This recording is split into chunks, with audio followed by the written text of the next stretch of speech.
Hi friends, I am Mohan from Kishop Academy. So இன்னைக்கு எல்லாம் லைவுக்கு ரெடியா. இன்னைக்கு நம்ம பார்க்க போற பாடம் வந்து பாத்தீங்கன்னா தமிழ்நாட்டில் விடுதலை போராட்டம். எந்த பாடமே வந்து தாழ்வான பாடமோ இல்ல முக்கியமில்லாத பாடமோ இல்லை. ஏன்னா இந்த பாடத்துல இருந்து 2024ல நடந்த தேர்வுல இருந்து கேள்வி வந்திருக்கு. மெயின்ஸ்ல இருந்து இது கேள்வி கேட்டிருக்கான். இந்த வருஷம் நடந்துச்சுல 25 குரூப் 2 மெயின்ஸ், அதுல இருந்து ஒரு 2 கேள்வி இந்த பாடத்துல இருந்து எடுத்திருக்காங்க. ஸோ எல்லா பாடமே ரொம்ப முக்கியம், சரியா? ஸோ அது மட்டும் இல்லாமல் இன்னைக்கு ஒரு 70-71 கேள்விக்கு பக்கமாக பார்க்க போகிறோம். அதற்கு முன்னாடி நான் ஒரு விஷயம் சொல்கிறேன். என்ன அப்படின்னா, இன்னைக்கு டேட் என்னன்னு வந்து பார்த்தீங்கன்னா 19/3/2025. 19/3/2025. ஏன் சார் திடீர்னு டேட்டு சொல்கிறீங்க அப்படின்னா, ஒரு நண்பர் வந்து பார்த்தீங்கன்னா ரெகுலராக ஒரு 3 நாள் லைவாக நான் பார்க்கும்போது ஒரு கமெண்ட் பண்ணிக்கிட்டே இருந்தார். சார் லைவ் வீடியோலாம் லைவாக போடுங்க, அன்னன்னைக்கு போடுங்க, ஆல்ரெடி நீங்கள் எடுத்து வச்ச வீடியோ அப்லோட் பண்ணாதீங்க. ப்ரோ, நான் என்னோட தம்பி தங்கைகள் இருக்காங்க, தங்கைகள் நிறைய பேர் இருக்காங்க, தம்பிகள் நிறைய பேர் இருக்காங்க, எங்களை நம்பி இருக்காங்க. அவங்கள ஒரு பாடத்தில் படிக்க வச்சு அதை ரிவிஷன் பண்ணி அந்த பாடத்தில் எந்த மாதிரி கேள்விகள் எடுத்தாலும் கேட்டாலும் அந்த பாடத்தை அவங்க தரவாக முடித்து எப்படி கேள்வி கேட்டாலும் அடிக்கணும் அப்படிங்கிறதுக்கோசரம் தான் நம்ம லைவ் வரும், சரியா? லைவ் டெஸ்ட் அவங்களுக்கு ஒரு ரிவிஷன் டெஸ்ட், அதை நம்ம லைவாக தான் கொடுப்போம், சரியா? இன்னைக்கு ஏன் நான் டேட்டு சொன்னேன் அப்படின்னா, ஒவ்வொரு லைவும் அன்னன்னைக்கு நம்ம லைவாக வந்து தான் போடுறோம். ரெக்கார்ட் பண்ண வீடியோ நம்ம போடுறதில்ல, சரியா? அவர் 2-3 தடவை கமெண்ட் பண்ணியிருந்தார். இது உங்களுக்கு ஒரு பாடத்தில் எனக்கு இதுக்கு முன்னாடி ஒரு லைவ் போன பேட்சில் இருக்கிறவங்க தமிழ்நாட்டில் விடுதலை போராட்டம் அட்டன் பண்ணியிருக்கீங்க அப்படின்னா இதுலேயும் அதே கேள்விகள் தான் ரிப்பீட் ஆகும். ஏன்னா ஒரு பாடத்துலேருந்து என்னால் எவ்வளோ கேள்வி எடுக்க முடியுமோ எல்லாத்தையும் கவர் பண்ணி தான் எடுப்பேன். அப்போ அதே பாயிண்ட்ஸ் தான் ரிப்பீட் வரும், சரியா? நாங்கள் அவங்களுக்காக நிறைய வேலை செய்கிறோம். உங்களுக்கு வேலையை மதிக்க கற்றுக்குங்க, அதை யூஸ் பண்ணிங்க, சரியா? உங்களுக்கு லைவ் வர்றது கஷ்டமாக இருக்குது, பிடிக்கல, ஒரே மாதிரி கேள்விகள் வருது அப்படின்னா நீங்கள் லைவ் வராதிங்க. அதை கமெண்ட் பண்ண நண்பருக்கு சொல்கிறேன், சரியா? ஏன்னா நான் உங்கள் ஒருத்தருக்காக லைவ் போடல, எங்களை நம்பி நிறைய தங்கைகள் இருக்காங்க, நிறைய தம்பிகள் இருக்காங்க, சரிங்களா? அவங்க எங்களை கண்மூடித்தனமாக ஃபாலோ பண்ணுறாங்க. அவங்களோட கனவை அடைய வைக்க வேண்டியதுக்கான பொறுப்பு எங்ககிட்ட இருக்குது, சரியா? உங்களுக்கு நாங்கள் விளக்கம் நீங்கள் கேட்டீங்க, அதற்கான விளக்கம் தான் அது, சரியா? ஏன்னா ஒரு தடவை கேட்டிருந்தாருன்னா பிரச்சனை இல்லை. ஒரு 3 நாள் லைவில் வந்து பார்த்தீங்கன்னா இதே கமெண்ட் போட்டிருந்தார். அதற்காக தான் சொன்னேன். வேணும்னா சொல்லுங்கள், எல்லா லைவுக்கும் நான் டேட்டு சொல்கிறேன், டெய்லி உட்காந்து டேட்டு சொல்கிறானா, இன்னைக்கு லைவ் இன்னைக்கு தான் எடுத்த வீடியோ அப்படின்னு கன்ஃபார்ம் பண்ணிட்டு நீங்கள் ஸ்கிப் பண்ணிட்டு போயிருங்க, சரியா? ஸோ எங்களோட வேலை என்ன, நாங்கள் எவ்வளோ உழைக்கிறோம் அப்படிங்கிறது எங்களோட தம்பி தங்கைகளுக்கு தெரியும், சரியா? அதை அவங்க புரிஞ்சுப்பாங்க, சரியா? சரி, இன்னைக்கு லைவ்ல போலாமா? ஃபர்ஸ்ட் கேள்வி, சென்னை வாசிகள் சங்கம் எந்த ஆண்டு கஜிலு நரசிம்மு சீனிவாசனார் ஆகியோர் சேர்ந்தவர்களால் நிறுவப்பெற்றது? இந்தியாவில் நிறுவப்பட்ட சங்கங்களில் முதன்மையானது எதுன்னு வந்து பார்த்தீங்கன்னா இந்த சென்னை வாசிகள் சங்கம். இதுக்கு வந்து பார்த்தீங்கன்னா 2-3 பேர் இருக்கு.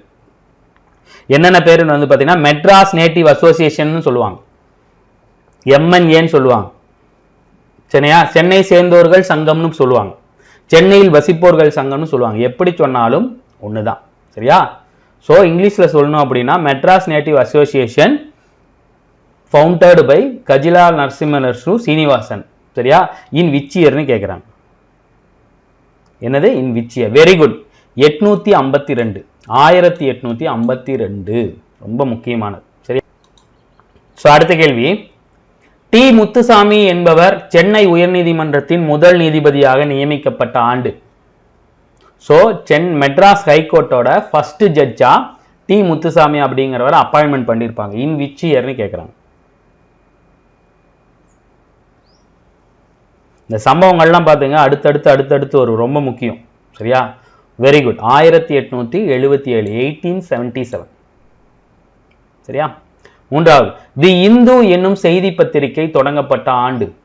So D. முத்துசாமி அவர்களை இந்தியாவோட சென்னை நீதிமன்றத்தோட முதல் இந்திய நீதிபதியாக நியமிச்சிருப்பார் ஒரு தமிழர். அதை என்ன பண்ணிருக்குன்னா எல்லா பத்திரிகைகளும் வரிசையாக கமெண்ட் பண்ணியிருக்கும், சரியா?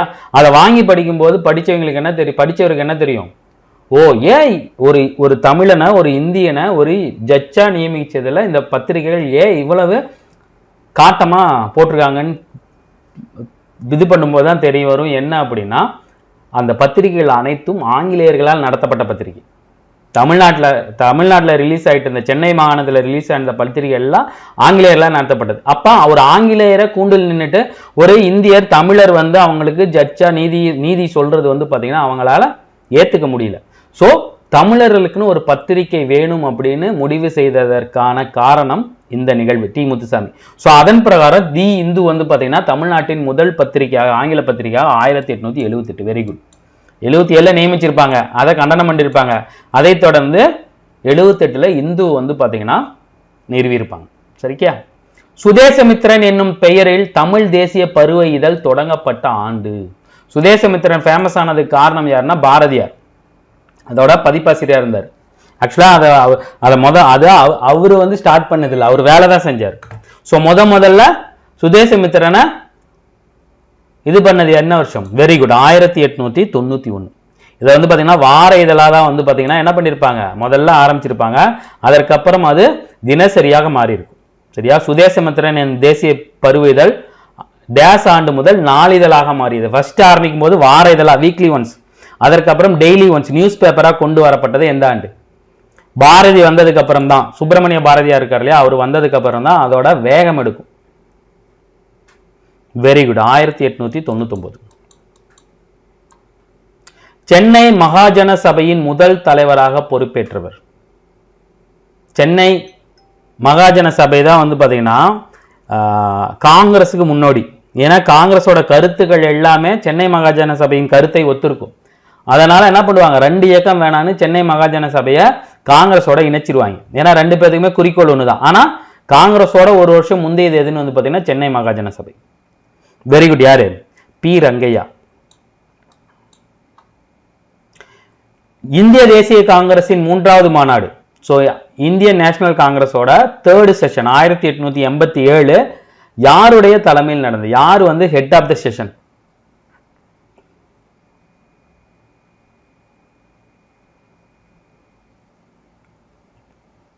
Very good. யாரு? பக்ருதீன் தியாப்ஜி. பக்ருதீன் தியாப்ஜி. சென்னையில் நடந்திருக்கும். இந்திய தேசிய காங்கிரசின் 3வது மாநாட்டில் கலந்து கொண்டவர்களில் எத்தனை பிரதிநிதிகள் சென்னை மாகாணத்தை சேர்ந்தவர்கள்? இந்திய தேசிய காங்கிரஸோட 3rd செஷன் 1887 நடந்துச்சு இல்லையா, பக்ருதீன் தியாப்ஜி தலைமை வகிச்சார்னு பார்த்தோம் இல்லையா, அதுல மொத்தமா கலந்துகிட்டதுல எத்தனை பேர் சென்னையை சேர்ந்தவங்க? How many members from சென்னைன்னு கேட்கிறாங்க. வெரி குட், 362 பேர். 362 பேர். இந்திய தேசிய காங்கிரசின் 2வது மாநாடு. முதல் மாநாடு 1885, 2வது 1886, 3வது 1887. சரியா? 2வது மாநாடு எங்க நடந்துச்சு? பம்பாயா? பார்த்து போடுங்க, கல்கத்தா. ஸோ ஐஎன்ஏவோட 2nd செஷன் எங்க நடந்துச்சுன்னு கேட்குறாங்க. சரியா? ஃபர்ஸ்ட் 1885 பம்பாயில, அடுத்து 886 கல்கத்தாவில், 3வது வந்து பார்த்தீங்கன்னா 1887 சென்னையில். சரியா? வாவு சிதம்பரனார் அவர்கள் டேஸ் மற்றும் டேஸ் என்னும் 2 கப்பல்களை விலைக்கு வாங்கி அவற்றை தூத்துக்குடி மற்றும் கொழும்புக்கு இடையே ஓட்டினார். ஸோ வாவுசி இருக்கார் இல்லையா, அவர் என்ன பண்ணுவார், 2 ஷிப்பை வந்து பார்த்தீங்கன்னா வாங்கியிருப்பார். வாங்கிட்டு அந்த டிஸ்டன்ஸ் எதுக்குன்னு வந்து பார்த்தீங்கன்னா சென்னைக்கும் தூத்துக்குடிக்கும், தூத்துக்குடிக்கும் கொழும்புக்கு இடையே தான் அதோட போக்குவரத்து, டிரான்ஸ்போர்ட். ஸோ அந்த கப்பலோட பேர் என்ன? Very good, option D SS Gallia, SS Lawoe. சரியா? சுப்பிரமணிய சிவா டேஸ் ஆண்டு ஐரோப்பியருக்கு சொந்தமான கோரல் நூற்பாலையில் நடைபெற்ற வேலை நிறுத்தத்திற்கு தலைமை ஏற்றார். ஸோ சுப்பிரமணிய பாரதியார், சுப்பிரமணிய சிவா, வஉசி 3 பேரும் தான் அப்படியே திரிசூல மாதிரி சுத்துவாங்க. அதுல சுப்பிரமணிய சிவா இருக்கார் இல்லையா, அவர் என்ன பண்ணுவாரு, கோரல் ஸ்பின்னிங் மில்லுக்கு இதா வந்து பாத்தீங்கன்னா ஆர்ப்பாட்டம் பண்ணியிருப்பாரு, வேலை ஸ்ட்ரைக் பண்ணியிருப்பாரு. அது என்ன வருஷம்? Very good, 1908. சுதேசி இயக்க போராட்டத்தின் போது சிறை தண்டனை தவிர்ப்பதற்காக சுப்பிரமணிய பாரதியார் எங்கு இடம்பெயர்ந்தார்? சுதேசி இயக்க போராட்டத்தின் போது சிறை தண்டனை தவிர்ப்பதற்காக சுப்பிரமணிய பாரதியார் இடம்பெயர்ந்தார். ஸோ சுதேசி மூமெண்ட் அப்ப நம்ம பாரதியார் இருக்கார் இல்லையா, அவர் வந்து பிரிசன்ல அடைக்கிறதுக்கு வழி இல்லாம வேற ஒரு தப்பிச்சு போயிடுவார். தமிழ்நாட்டில இருந்து எங்க? சென்னையில இருந்து தப்பிச்சு போவார். எங்க? அதற்கப்புறம் அவரை பின்பற்றி எல்லாரும் அங்க போயிடுவாங்க. Very good. எங்க? பாண்டிச்சேரி. ஏன் பாண்டிச்சேரி? ஏன்னா பாண்டிச்சேரி பிரெஞ்சுக்காரங்களோட ஆளுமை.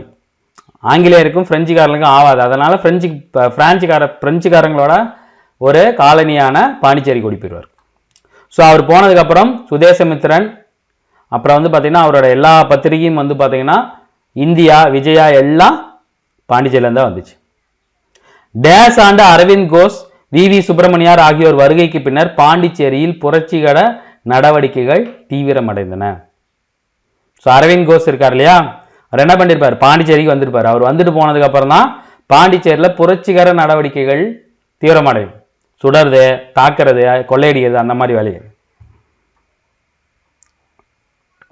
Very good. 1910 நீலகண்ட பிரம்மச்சாரியும் வேறு சிலரும் பாரத மாதா சங்கம் எனும் ரகசிய அமைப்பை உருவாக்கிய ஆண்டு. இதெல்லாம் வந்து பாத்தீங்கன்னா குரூப் 1லயே கேட்ட கேள்வி. நீலகண்ட பிரம்மச்சாரியும் வேறு சிலரும் பாரத மாதா சங்கம் எனும் ரகசிய அமைப்பை உருவாக்கிய ஆண்டு. பாரத மாதா சொசைட்டி அப்படிங்கிறது வந்து பாத்தீங்கன்னா உருவாக்குனது யாருன்னு வந்து பாத்தீங்கன்னா நீலகண்ட பிரம்மச்சாரி.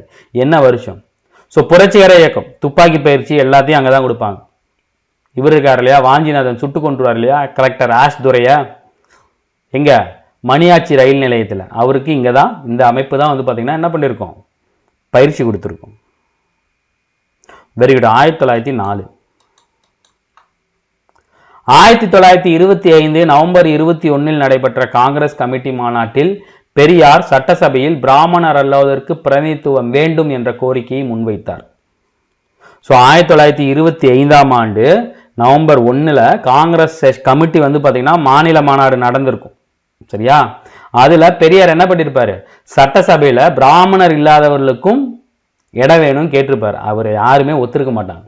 ஏன் அப்படின்னா ஆரம்ப காலகட்டங்கள்ல காங்கிரஸ் பிராமணர்களோட கையில இருந்துச்சு. அது பெரியாருக்கு பிடிக்காது. எந்த மாநாட்டுல? வெரி குட், காஞ்சிபுரம் மாநாடு. ஸோ இந்த மாநாட்டில் என்ன பண்ணுவாரு பெரியார், நம்ம சொன்னதை யாருமே அவருக்கு சப்போர்ட்டா ஓட்டு போட மாட்டாங்க. அதனால பெரியார் மனம் வெறுத்து காங்கிரஸ்ல இருந்து வெளியே வந்துதான் தனியா சுயமரியாதை கட்சி, சுயமரியாதை இயக்கம்ங்கிறத 1925 ஆரம்பிப்பார். சரியா? சேரன்மாதேவி குருகுலத்தில் நடைபெற்ற சாதி பாகுபாடு பிரச்சனையை பெரியார் உடன் இணைந்து விமர்சித்தவர். சேரன்மாதேவி குருகுலத்துல மாணவர்களுக்கிடையே ஜாதி பாகுபாடு பார்க்கப்படுது அப்படிங்கிற பிரச்சனை பெரியார் ஃபர்ஸ்ட் பேசியிருப்பாரு. சரியா? அதற்கப்புறம் பார்த்தா காங்கிரஸ்ல இருந்து அதுக்கு ஃபண்டு போயிருக்குங்கிறத தெரிஞ்சு என்னடா இப்படி பண்றாங்க அப்படிங்கிற மாதிரி ஆயிப்பிடும். அப்ப பெரியாரோட சேர்ந்து ஒரு ஆள் என்ன பண்ணிருப்பாரு, காங்கிரஸை விமர்சிச்சிருப்பாரு. யார் அது? Very good. யாருன்னா வரதராஜுலு. நீல் சிலை அகற்றும் போராட்டத்தில் சென்னை மாகாணத்தின் பல பகுதியிலிருந்து வந்திருந்த போராட்டக்காரருக்கு தலைமையேற்றவர். நீலன் சிலை, கேப்டன் நீல் அப்படிங்கிறவர் என்ன பண்ணார் அப்படின்னா, ஜாலியன் வாலாபாக் படுகொலை நடந்ததுக்கு அப்புறம் அதுல நடந்த கிளர்ச்சிகளை கொடூரமா அடக்கின ஆள் யாருன்னு வந்து பாத்தீங்கன்னா இந்த ஆள் தான். நீல், சாரி ஜாலியன் வாலாபாக்கா இல்ல, ஒரு நிமிஷம் இருங்க, சாரி ஜாலியன் வாலாபாக்னு சொல்லிட்டேன், அது இல்ல. அவர் என்ன பண்ணாரு, 1857 சிப்பாய் கழகம் இருக்கும் இல்லையா, அதை வந்து இந்த ஆளு கொடூரமா அடக்கியிருப்பான். சரிங்களா? அதுக்கப்புறம் என்ன பண்ணிருப்பாங்க, லக்னோ முற்றுகையின் போது வந்து பாத்தீங்கன்னா அந்த ஆளை கொண்டு போடுவாங்க, கேப்டன் நீல் அப்படிங்கிறவர். சரியா? அந்த ஆளுக்கு வந்து பாத்தீங்கன்னா, அந்த ஆளுக்கோட பேரே வந்து பாத்தீங்கன்னா கேப்டன் நீல் இருக்கா இல்லையா, அந்த ஆளோட பேரே வந்து பாத்தீங்கன்னா அலகாபாத்தின் கசாப்புக்காரன் அப்படிங்கிறது அந்த ஆளு பேர். ஏன்னா அந்த போராட்டத்துல இருந்த எல்லாத்தையும் வெட்டி தூக்கு போட்டு நடு ரோட்ல வந்து சுட்டு கொடூரமா அடக்கியிருப்பார். ஸோ அந்த ஆளுக்கு பெரிய தியாகி மாதிரி மவுண்ட் ரோட்ல செலவு வச்சிருப்பாங்க. அதை அகற்ற சொல்லி ஒரு போராட்டம் நடக்கும். Captain Neil statue remove satyagraha அது பேரு. சரியா? அதுக்கு தலைமையேற்றவர் யாருன்னு வந்து பார்த்தீங்கன்னா very good, SN Somayajulu. Somayajulu அப்படிங்கிறவர் தான் அதை தூக்கியிருப்பார். சரியா?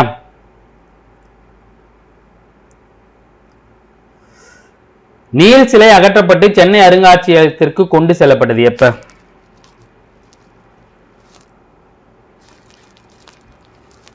அந்த சிலையை தூக்கி போட மாட்டாங்கன்னா அது வெண்கலத்தான சிலை. Very good. 1937 ராஜாஜி ஆட்சிக்கு வந்தோன்னா என்ன பண்ணிருப்பாரு, அந்த சிலை என்ன பண்ணிருப்பாரு அப்படின்னா தூக்கியிருப்பார். 1919 ஆண்டு சட்டத்தின் செயல்பாடுகளை பரிசீலனை செய்து சீர்திருத்தங்களை பரிந்துரை செய்ய டேஸ் ஆண்டு இந்திய சட்டப்பூர்வ ஆணையம் சர் ஜான் சைமன் தலைமையில் அமைக்கப்பட்டது. சைமன் குழு எப்ப அமைக்கப்பட்டது? Very good. 1927. சென்னையில் சைமன் குழு எதிர்ப்பு பிரச்சார குழு யார் தலைமையில் உருவாக்கப்பட்டது? சைமன் கோபேக் சைமன் அப்படிங்கிற மொமெண்ட அந்த இதை வந்து பார்த்தீங்கன்னா யார் தலைமை? ஹெட் ஆஃப் த அந்த இது யாரு? சத்தியமூர்த்தி அவர்கள், நம்ம காமராஜர் அவர்களோட அரசியல் குரு. சரியா, ரொம்ப பெரிய தலைவர் தான் அவரும். டேஸ் ஆண்டு இந்திய தேசிய காங்கிரசின் சென்னை மாநாடு முழுமையான சுதந்திரம் தனது இலக்கு என அறிவித்தது. ஆக்சுவலா பூர்ண சுயராஜ்யத்தை அடைந்தே தீர்வோம்னு சொல்லி 1929 ஒரு செஷன் நடந்திருக்குமா? அதுக்கு முன்னாடியே அந்த முழுமையான சுதந்திரமே இலக்குன்னு சொன்னது என்னதுன்னு வந்து பார்த்தீங்கன்னா சென்னை காங்கிரஸ் மாநாடு தான். சரியா, அங்கதான் முடிவெடுப்பாங்க. தீர்மானம் நிறைவேற்றதுக்கு முன்னாடியே முடிவெடுக்கப்பட்டது சென்னை காங்கிரஸ் மாநாடு. அது எப்ப நடந்தது?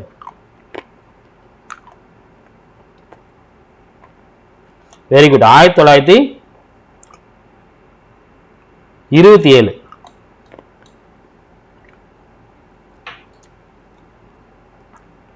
சைமன் குழுவினை எதிர்த்து அரசியலமைப்பு சீர்திருத்தங்களை வடிவமைப்பதற்காக காங்கிரஸ் தலைமையில் ஒரு குழுவை அமைத்தது. சைமன் குழு 1927 வந்திருக்கும். சரியா, அதுல ஒரு இந்தியர் கூட இருக்க மாட்டாங்க. அதனால அந்த குழுவை எங்கேயுமே இது பண்ண மாட்டாங்க, அடிச்சு துரத்திடுவாங்க. போற பக்கம் கோபேக் சைமன், சைமன் திரும்பி செல்னு பதாகைகளை காட்டுவாங்க. அதற்கு ஆப்போசிட்டா அரசியலமைப்பு சீர்திருத்தங்களை வடிவமைப்பதற்குனே ஒரு குழு அமைச்சிருப்பாங்க. யார் தலைமை? Very good, Motilal Nehru. அதுக்கப்புறம் இங்க பாருங்க, அந்த சம்பவங்கள்லாம் பாருங்க. சரியா, 27 சைமன் குழு வருதா? 27 சைமன் குழு வருது. சரியா, அவங்க தேவை கிடையாது, நமக்கு பூர்ண சுயராஜ்யம் வேணும் அப்படின்னு சொல்லி ஒரு குழு அமைப்பாங்க. 1927 முடிவு பண்ணி 28 அந்த ஒரு குழு அமைப்பாங்க. ஸோ 28 அந்த அமைச்ச குழுவில் யார் தலைவர்னா மோதிலால் நேரு. அது எங்க முடிவு பண்ணுவாங்கன்னா 1928 காங்கிரஸ் செஷன். அதுல தலைவர் யாருன்னா மோதிலால் நேரு. புரியுதா? ஒவ்வொன்றுக்கும் ஒரு இன்டர் ரிலேட்டட் கனெக்ஷன் இருக்கும். 1929 கூடிய காங்கிரஸ் மாநாட்டில் பூரண சுயராஜ்யம் என்பதே இலக்கு என தீர்மானம் நிறைவேற்றப்பட்டது. அது எங்க நடந்தது? ரொம்ப முக்கியமான கேள்வி, அடிக்கடி அடிச்சு துவச்ச கேள்வி. 1929 காங்கிரஸ்ல தான், மாநாட்டில் தான் பூர்ண சுயராஜ்யம் அப்படிங்கிறத இது பண்ணியிருப்பாங்க. எப்ப கொண்டாடி இருப்பாங்கன்னு வந்து பார்த்தீங்கன்னா 1930 ஜனவரி 26 இந்த டேட்டை ஃபைனலைஸ் பண்ணுவாங்க இந்த மாநாட்டில். சரியா, எங்க நடந்தது? வெரி குட், லாகூர். இந்த மாநாட்டுக்கு தலைமையை வைத்தவர் யாருன்னு வந்து பார்த்தீங்கன்னா ஜவஹர்லால் நேரு. 28 மோதிலால் நேரு, 29 ஜவஹர்லால் நேரு. சரியா, காந்தியடிகள் தண்டியை நோக்கி உப்பு சத்தியாகிரக யாத்திரையை துவங்கிய நாள்?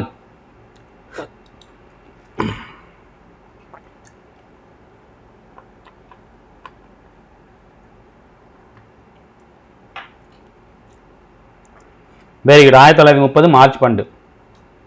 ஸோ இந்த டேட்டை மறந்துடாதீங்க. சரியா, தமிழ்நாட்டில் உப்பு சத்தியாகிரகம். ஸோ தமிழ்நாட்டில் சால்ட் சத்தியாகிரகம் 1930 ஏப்ரல் 13 திருச்சியிலிருந்து வேதாரண்யத்தை நோக்கி போயிருப்பாங்க. எந்த டேட் போயிருப்பாங்க? எந்த டேட்டு போய் அடைஞ்சிருப்பாங்க? தஞ்சாவூரோட வேதாரண்யம் சத்தியாகிரகம் இருக்கு இல்லையா, அதோட டேட் ஏப்ரல் 13 ஸ்டார்ட் பண்ணிருப்பாங்க. எப்ப முடிச்சிருப்பாங்க? எந்த டேட் எப்ப? Very good, April 28. இது ஒரு 5 நாள் தான், உடனே போயிடுவாங்க. இதுதான் அதிக நாள் இருக்கும். உப்பு சத்தியாகிரக அணிவகுப்பு வேதாரண்யம் சென்ற பின் ராஜாஜின் தலைமையில் தொண்டர்கள் உப்பு சட்டத்தை மீறி உப்பை அள்ளினர். எத்தனை பேர்?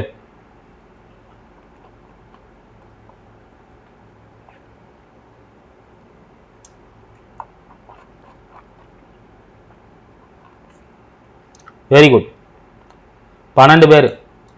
ஆக்சுவலா சில ப்ரீவியஸ் கொஸ்டின்ல வந்து பாத்தீங்கன்னா 10ன்னு கொடுத்துருக்காங்க, சில கொஸ்டின்ல 12ன்னு கொடுத்துருக்காங்க.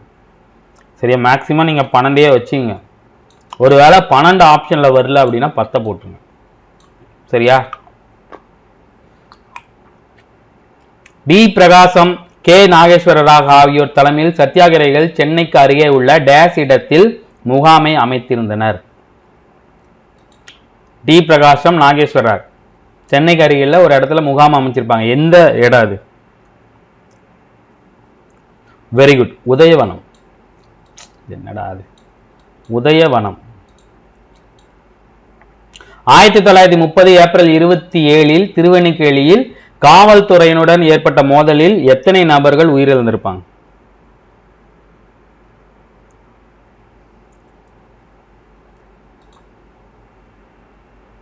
வெரி குட், 3 பேர். உப்பு சட்டங்களை மீறியதற்காக அபராதம் கட்டிய முதல் பெண்மணி. உப்பு சால்ட் இதை மீறியதற்காக அபராதம் கட்டின முதல் லேடியார், ஃபைன் கட்டினீங்க. இது ஒரு TNPSC question. Very good, Rukmini Lakshmipathi. Rukmini Lakshmipathi. Arya என்று அழைக்கப்பட்ட பாஷ்யம். சரியா? புனித ஜார்ஜ் கோட்டையில உச்சியில தேசிய கொடி ஏற்றிருப்பார். அது வெள்ளக்காரன் கோட்டை, அந்த கோட்டையிலேயே போய் தேசிய கொடி ஏற்றினாரு நம்ம பாஷ்யம் அப்படிங்கிற ஆர்யா. ஆர்யான்னு அழைக்கப்பட்ட பாஷ்யம். அது எந்த வருஷம், என்ன டேட்டு? வெரி குட், 1932 ஜனவரி 26. எவ்வளவு பெரிய பிரைடான மொமெண்ட் பாருங்க. கோட்டையிலேயே ஏறி எத்தனை பேர் இருந்திருப்பாங்க கோட்டையில, அங்கேயே ஏறி தேசிய கொடி ஏற்றிருக்காரு. திருப்பூர் குமரன் தேசிய கொடி உயர்த்தி பிடித்தவாறே இறந்த தினம். நான் சின்ன வயசுல 5வது படிக்கும் போது ஸ்கூல்ல மாறுவேட போட்டியில வந்து பாத்தீங்கன்னா ஃபர்ஸ்ட் பிரைஸ் வாங்கினேன். சரியா?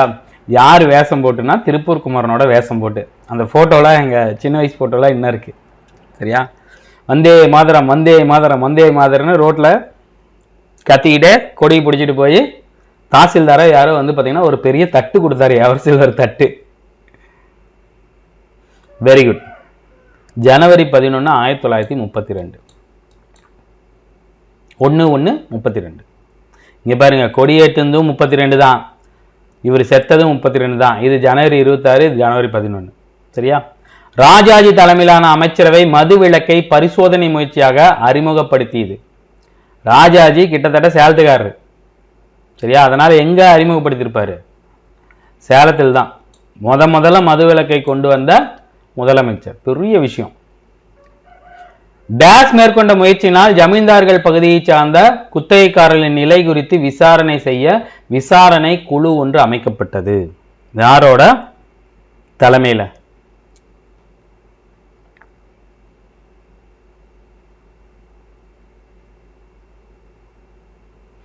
டி பிரகாசம். எனக்கு இது மட்டும், இந்த பதில் மட்டும் கொஞ்சம் டவுட்டா இருக்கு. சரியா? நீங்க கமெண்ட் பண்ணுங்க, அப்புறம் நான் பார்த்துட்டு அதை இது பண்றேன். சரியா? ஒடுக்கப்பட்ட மக்களுக்கு எதிராக உள்ள குடிமை சமூக குறைபாடுகளை அகற்றுவதற்காக கோவில் நுழைவு அங்கீகார இழப்பீடு சட்டம் இயற்றப்பட்டது. ஒடுக்கப்பட்ட மக்களுக்கு எதிராக உள்ள சமூக குறைபாடுகளை அகற்றுவதற்காக எந்த ஆண்டு கோவில் நுழைவு அங்கீகார இழப்பீடு சட்டம் இயற்றப்பட்டது?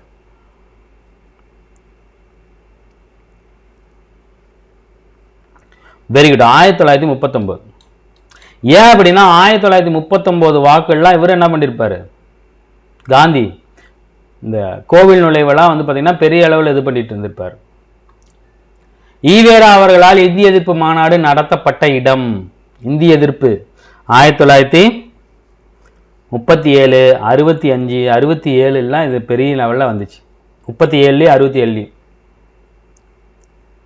சேலம் தான். இவரும் சேலத்தை தான் தேர்ந்தெடுத்திருப்பார். கீழ்காண்பவர்களில் சுயராஜ்யவாதி யார்? சுயராஜ்யவாதி எஸ் சத்தியமூர்த்தி, கஸ்தூரி ரங்க, சுப்பராயன், பெரியார், ஈவேரா. இங்க பாருங்க, இது ஏன் இந்த கேள்வி பர்டிகுலரா கேட்டிருக்காங்க அப்படின்னா, காந்தியடிகள் இல்லாதப்ப சுயராஜ்ய கட்சி ஒன்று ஸ்டார்ட் பண்ணியிருப்பாங்க. மோதிலால் நேருவும் அப்புறம் வந்து பாத்தீங்கன்னா இன்னொருத்தர், சரியா, சிஆர் தாஸ். அவங்களோட சுயராஜ்ய கட்சியா தமிழ்நாட்டில் நின்னவர் யாரு அப்படின்னு வந்து பாத்தீங்கன்னா சத்தியமூர்த்தி அவர்கள். சரியா? வெள்ளையனே வெளியேறு தீர்மானம் நிறைவேற்றப்பட்ட நாள் பம்பாய் காங்கிரஸ் செஷன் நினைக்கிறேன். செய் அல்லது செத்துமடி, நாம் நமது விடுதலை காணுவோம், அப்படி இல்லைன்னா அடிமைத்தனத்தை காண உயிரோடு இருக்க மாட்டோம் அப்படின்னு ரொம்ப ஆக்ரோஷமா காந்தி சொல்லியிருப்பாரு. Very good. 1942 ஆகஸ்ட் 8, மறந்துடாதீங்க, ஆகஸ்ட் 8. வெள்ளையனே வெளியேறு இயக்கத்தின் போது இராணுவத்துடனான காங்கிரஸ் தொண்டர்களின் மோதல் நடைபெற்ற இடம் எது?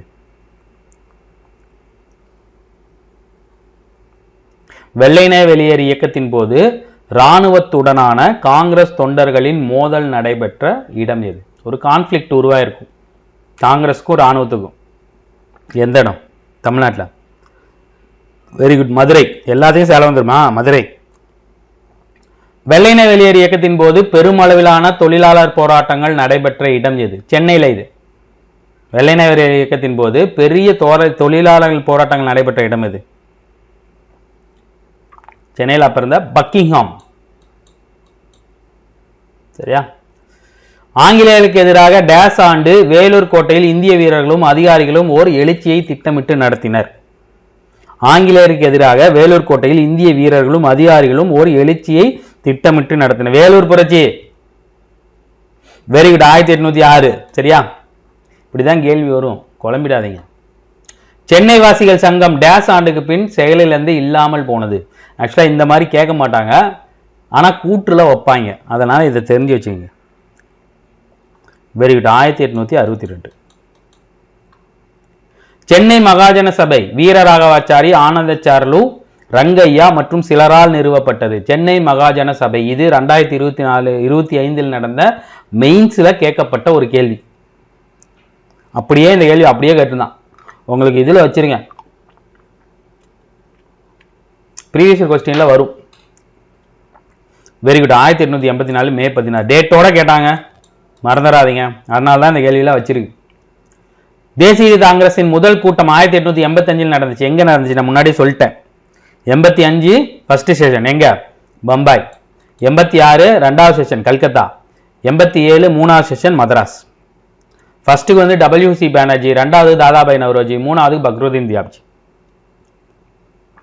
வாஞ்சிநாதன் கலெக்டர், திருநெல்வேலி மாவட்ட ஆட்சியாளரான கலெக்டர் ராபர்ட் ஆஷ் அப்படிங்கிறவரை சுட்டு கொண்டிருப்பார் தூத்துக்குடி மணியாச்சி ரயில்ல.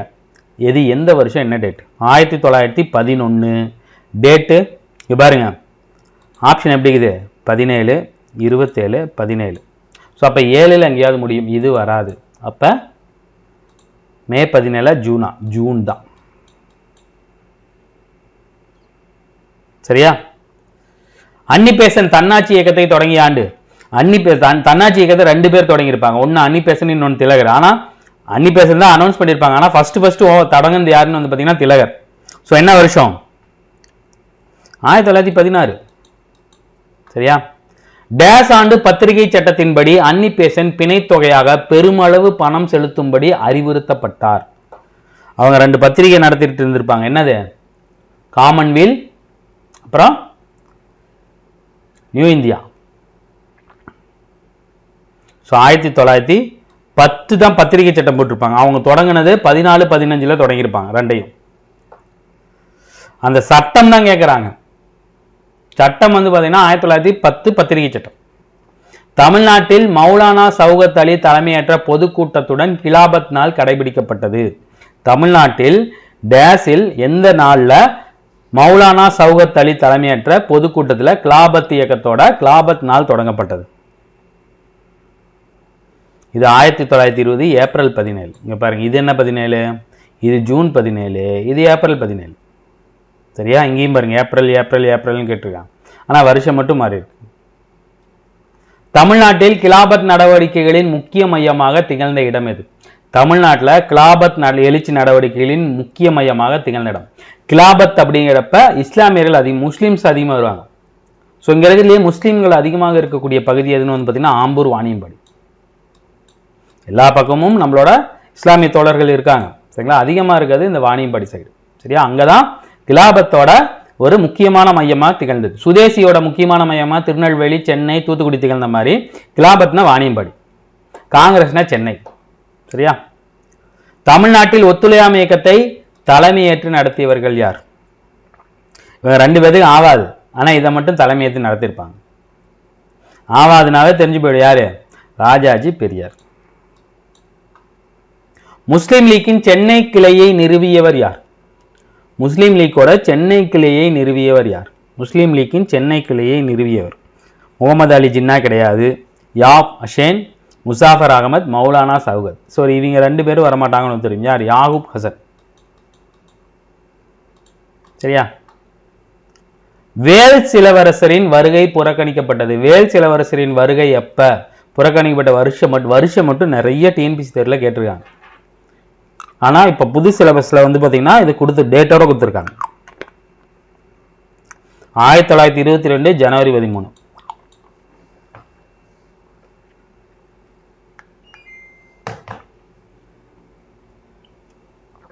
வேல்ஸ் இளவரசர் வேற, வேவல் வேற, ரெண்டையும் குழப்பிக்கூடாது. வேவல் வந்து பாத்தீங்கன்னா இந்திய நாட்டின் இந்த பிரதிநிதியின் ஒரு வைஸ்ராய், சரியா? இவர் வந்து பாத்தீங்கன்னா எலிசபெத் மகாராணியோட பேரன் வேல்ஸ்.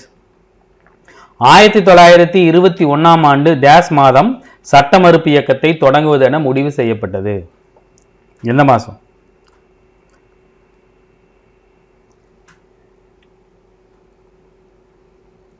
கிளாபத்து என்ன பண்ணிடும், அப்ரூவ் கொடுத்துடும். அப்புறம் காங்கிரஸ் அப்ரூவ் கொடுத்துட்டு நவம்பர் மாசம், சரியா?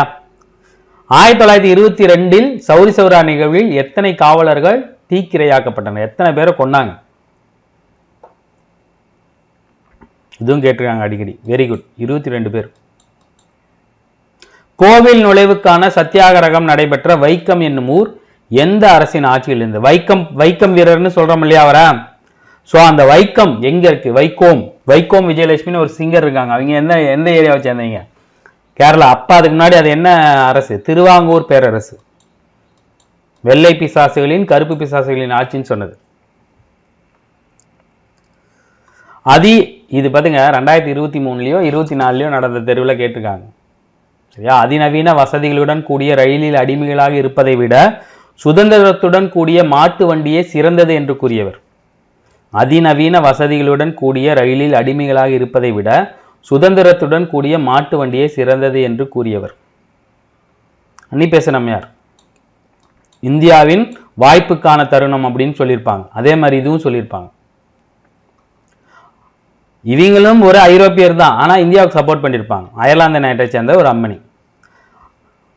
டேஸ் ஆண்டு சட்டம் பிராமணர் அல்லாதவர்களுக்கு தேர்தலில் இட ஒதுக்கீடு வழங்கியது? மிண்டோ மார்லி சீர்திருத்தம். சரி, மிண்டோ மார்லிங்கிற மாதிரி மாண்டேகு சேம்ஸ்போர்ட் 1919, சரியா? 1920இல் நடத்தப்பட்ட தேர்தலில் சட்டமன்றத்தில் மொத்தம் இருந்த 98 இடங்களில் நீதி கட்சி எத்தனை இடங்களில் வெற்றி பெற்று ஆட்சி அமைத்தது? 1920ல தான் தேர்தல் நடத்திருப்பாங்க. 1919 சட்டத்தின் பிரகாரம் அதுல 98 இடம் இருக்கும் சென்னை மாகாணம். அதுல நீதி கட்சி எத்தனை இடம் வின் பண்ணிருக்கும்? Very good, 63. ஏன்னா காங்கிரஸ் வந்து பாத்தீங்கன்னா புறக்கணிச்சிடும் தேர்தலை. அது 37 எலெக்ஷன்ல தான் நிற்கும். 37 எலெக்ஷன் நின்னோடனே நீதி கட்சி தோத்து போயிடும். அது வரைக்கும் நீதி கட்சி தான் வந்துட்டு இருக்கும் 20ல இருந்து. 1920இல் நடத்தப்பட்ட தேர்தலில் நீதி கட்சி வெற்றி பெற்று டேஸ் என்பவர் முதலாவது முதலமைச்சர் ஆனார். யாரு? 1920ல சுப்பராயலு, சரியா? அதுக்கப்புறம் 23ல பனகல் அரசன், சரியா? 26ல சுப்பராயன்.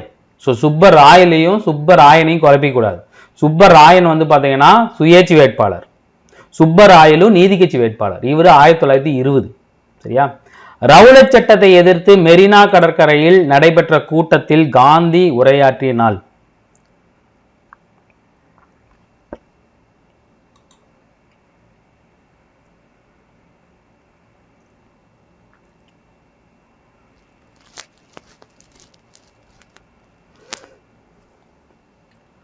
இங்க இருந்தா தொடங்கியிருப்பாரு மார்ச் 18. அதுக்கப்புறம் என்ன பண்ணிருப்பாரு? ஏப்ரல் கூட்டிருப்பாரு. கருப்பு சட்டத்தை எதிர்க்கும் நோக்கில் கடையெடுப்பும் வேலை நிறுத்தத்துக்கும் அழைப்பு விடுத்திருப்பார் காந்தி. அதை தொடர்ந்து 2 முக்கியமான தலைவர்களை கைது பண்ணதுக்கு அப்புறம் தான் ஜாலியன் வாலாபாக்ல மக்கள் கூடி அங்க ஒரு பெரிய படுகொலை நடந்திருக்கும். அது என்ன டேட்டு? அந்த அவர் கடையெடுப்புக்கு கூப்பிட்ட நாள் காந்தியடிகள் ஏப்ரல் 6, கரெக்ட். மதுரை மக்களால் ரோசாப்பு துறை என்று அழைக்கப்பட்டவர்? மதுரை மக்களால் ரோசாப்பு துறை என்று அழைக்கப்பட்டவர் இவர் வந்து பாத்தீங்கன்னா பாலக்காடை சேர்ந்தவர், ஒரு மலையாளி.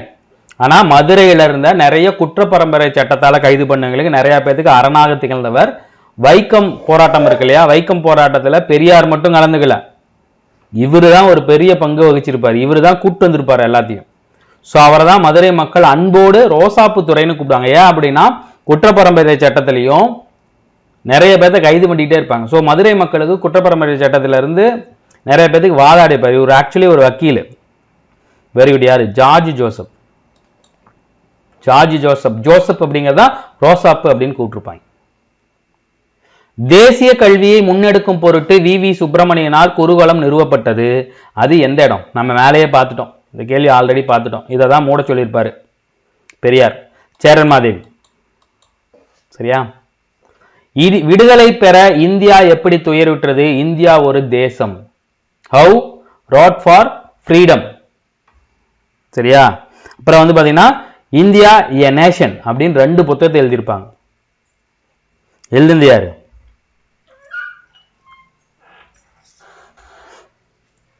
அன்னிபெசன்ட் அம்மையார். சென்னை திராவிடர் கழகம் உருவாக்கப்பட்ட ஆண்டு? சென்னை திராவிடர் கழகம் அல்லது மதுரை திராவிடர் சங்கம், 2 ஒண்ணுதான். போன தடவை சொல்லியிருப்பேன் இதை பத்தி. மதராஸ் ஐக்கிய கழகம் அல்லது சென்னை திராவிடர் கழகம், மதராஸ் திராவிடர் கழகம் அல்லது மதராஸ் திராவிடர் சங்கம், எல்லாம் ஒண்ணுதான். வருஷம் ஒரே வருஷம் தான். Very good. 1912. 16 கொடுத்துருவாங்க. சரிங்களா? இந்த நீதி கட்சி டேட்டா போட்டு போயிடாதீங்க.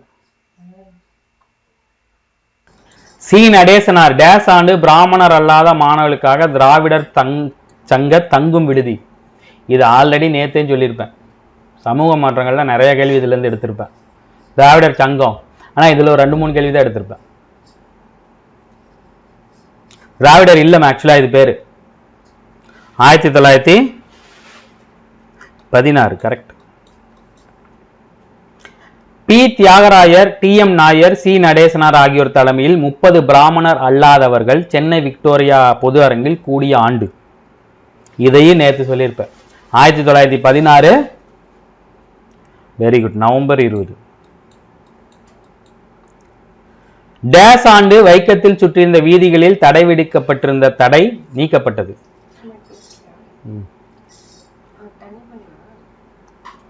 ஆக்சுவலா என்ன, அந்த கோயில் ஒன்று இருக்கும் வைக்கத்தில், அந்த கோயிலை சுற்றி தாழ்த்தப்பட்ட மக்கள் வரக்கூடாதுன்னு ஒரு பெரிய, அந்த ரோட்லயே நடக்கூடாதுன்னு போட்டிருப்பானுங்க. கோயிலுக்குள்ள சரி அதையே பொறுத்துக்க முடியாது, இவனுக்கு என்ன சொல்லலாம், அந்த ரோட்டுக்குள்ளேயே நடக்கூடாதுன்னு இருப்பாங்க. அதான் வைக்கம் போராட்டம். 25 ஜூன். கோயிலுக்குள்ள வரக்கூடாது அப்படின்னு சொல்றதே ஏத்துக்க முடியாது. கோயில் இருக்கக்கூடிய தடத்திலேயே நீ நடக்கூடாதுங்கிறது எவ்வளவு பெரிய கொடுமை பாருங்க. அயர்லாந்தின் தன்னாட்சி அமைப்புகளை அடியொற்றி தன்னாட்சி இயக்கத்தை முன்மொழிந்தவர் யார்? அயர்லாந்தின் தன்னாட்சி அமைப்புகளை அடியொற்றி தன்னாட்சி இயக்கத்தை முன்மொழிந்தவர். அயர்லாந்து வந்துருச்சு. யாரு? Very good. அன்னிபெசன்ட். இதுல இந்த ஜிஎஸ் அருண்டேல்னு இருக்காரு இல்லையா, இவங்க அன்னிபெசன்ட் கூடவே இருப்பாங்க. அன்னிபெசன்ட் கைது பண்ணும்போது அருண்டேலையும் கைது பண்ணிருப்பாங்க. அன்னிபெசன்ட் டேஸ் ஆண்டு நடைபெற்ற காங்கிரஸ் மாநாட்டிற்கு அன்னிபெசன்ட் தலைவராக தேர்ந்தெடுக்கப்பட்டார். ரொம்ப முக்கியமான ஒரு கேள்வி. முதல்ல காங்கிரஸ் செஷனோட தலைவராக ஒரு பெண் தேர்ந்தெடுக்கப்பட்ட பெண் யாருன்னு வந்து பாத்தீங்கன்னா அன்னிபெசன்ட். எப்பன்னு வந்து சொல்லுங்க. எப்ப? Very good. 1917 காங்கிரஸ் செஷன் எங்க நடந்ததுன்னா கொல்கத்தாவில் நடந்திருக்கும். 32வது செஷன். சரியா? இடம் கொடுத்துருக்க மாட்டாங்க, நோட் பண்ணி வச்சுங்க. கொல்கத்தா. ஸோ கடைசி கேள்வின்னு நினைக்கிறேன். இன்னும் ஒரு கேள்வி இருக்கு. தமிழ்நாட்டில் முதல் காங்கிரஸ் அமைச்சரவையை அமைத்தவர்? 1935வது சட்டத்தின் பிரகாரம் 1937 எலெக்ஷன் நடந்திருக்கும். அந்த எலெக்ஷன்ல ஜெயிச்சு நீதி கட்சி தோக்கடிச்சு இவர் ஜெயிச்சு என்ன பண்ணியிருப்பாரு? முதல் காங்கிரஸ் அமைச்சரவை தமிழ்நாட்டில் உருவாக்கியவர் யாரு? அரசியல் சாணக்கியன் அழைக்கப்படக்கூடிய ராஜகோபாலாச்சாரியார், ராஜாஜி. ராஜகோபாலாச்சாரியார், ராஜாஜி ரெண்டுமே ஒண்ணுதான். சித்திரவதை ஆணையம் கீழ்கண்ட எந்த அமைப்பின் முயற்சிகளால் நிறுவப்பட்டது? அதாவது வேளாண் மக்களையும் வணிகர்களையும் இந்த அரசாங்கம் என்ன பண்ணும் அப்படின்னா சித்திரவதை பண்ணும். இதுக்கு வரி கொடு, அதுக்கு வரி கொடு, அதை பண்ணு, இதை பண்ணுன்னு. ஸோ அந்த வணிகர்கள் வேளாண் கொடிகள் சுரண்டப்படுவதை தடுப்பதற்காக மனு கொடுத்து ஒரு ஆணையத்தை அமைச்சிருப்பாங்க. அதுதான் சித்திரவதை ஆணை. ஸோ அதை அமைச்சதுக்கு பின்னாடி எந்த சங்கம் இருந்துச்சு? Very good. Madras native association, Chennai வாசிகள் சங்கம். சரியா? ஸோ இந்த லைவ் உங்களுக்கு கண்டிப்பாக யூஸ்ஃபுல்லாக இருந்திருக்கும். நம்ம 71 கேள்விகள் பார்த்துருக்கோம். சரியா? ஸோ இதே மாதிரி அடுத்த ஒரு லைவ்ல நம்ம சந்திப்போம். தேங்க்யூ.